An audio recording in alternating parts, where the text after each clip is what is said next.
every time I go to sleep, I see him jumping, so. As in most marriages, Shelley and Kevin Pett share the good and the bad. Every station I look at the platform like, okay, somebody's going to jump in front of me now. I just have that feeling that someone's going to jump. The couple with 4 young children are both TTC subway drivers. Their idyllic life was shattered late last year, and now both are recovering from post-traumatic stress disorders that were caused by people who died by throwing themselves in front of their trains. Basically, he was in his jump position, head looking down, so there was no eye contact. I was afraid that he would have came in on my glass because he did jump with just enough time. Thank goodness he didn't.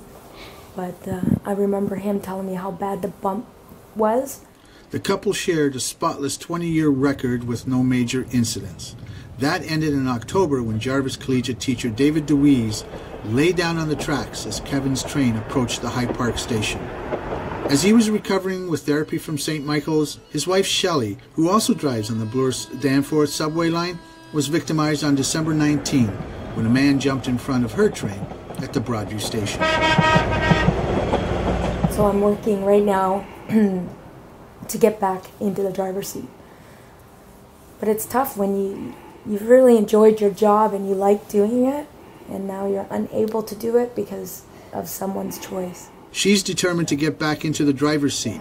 Kevin is already back at work, but he is suspicious of the people who stand on the platform when he pulls into a station.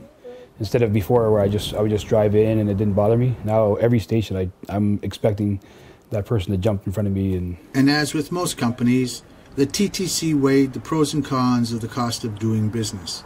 Would it be worth spending about $10 million per station to install barriers to prevent people from jumping into the path of trains? Can it afford not to?